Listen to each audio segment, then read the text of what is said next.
The first two shipping containers that will house the homeless at the city's transitional housing center in Sand Island have arrived. City crews were busy putting up a sunshade over the units at Hale Mauli'ola. The containers are divided into rooms and will accommodate couples and individuals, and pets are allowed. The contractor Container Storage Company of Hawaii will modify 25 containers for the project.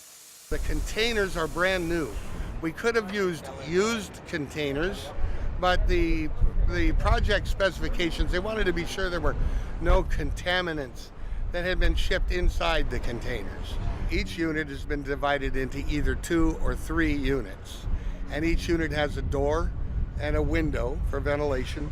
Inside is all insulated plywood interiors. The flooring is vinyl tile, so everything is all sealed and nice, tight, and very cool. If you go in right now, these have been in the sun all morning, you'll see that they're quite comfortable.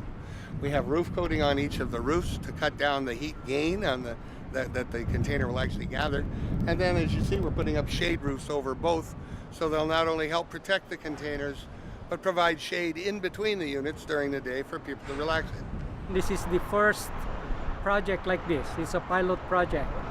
And if it's fully used, then we may expand. We can expand because we have 5 acres here.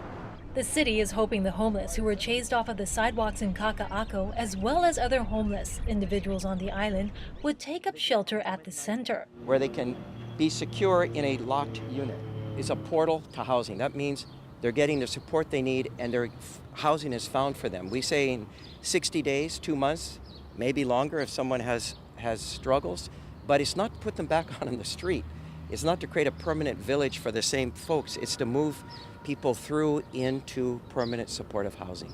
Since September, crews from the Department of Facility Maintenance have been clearing out the homeless encampment in Kaka'ako. Notices written in English, Chuukese, Marshallese, and Samoan were posted, warning them of the city's intention to enforce its stored property ordinance and sidewalk nuisance law. We have a coordinated response. The coordination not only involves the property owners, us as the enforcing agency, law enforcement, but also the other government entities and the service providers, so that there's a more comprehensive, cohesive effort to make sure that there are options that are available for the people that are here, and the ones that choose to remain understand that there are consequences relating to their decision to remain here. The enforcement was done in phases. The campers were told to take all of their belongings, and anything left behind would be discarded. It is a concern for public health and safety, so we do deal with whatever debris, whatever trash, whatever materials we come across, and that's why a good deal of it actually is disposed of, because it is no more than trash. On the first day of cleanup behind a taped-off area with sheriffs nearby, crews loaded a mattress and carpet remnants into a garbage truck. A flatbed truck hauled away recyclable materials. A total of 1.56 tons of trash and 8.6 cubic yards of metals were removed that day. In the past 2 months, city workers were in the Kaka'ako area 9 times clearing off the sidewalks. The city has yet to tally up the amount of trash and metals removed, as well as some of the personal items the city stored. Individuals are able to recover their items and take them to Hale Mauli'ola if they choose to stay there. Each unit will have a combination lock on its door. So that way they don't lose their keys. And if you have extra belongings that you want to store, our service providers have extra containers behind us to store their belongings securely.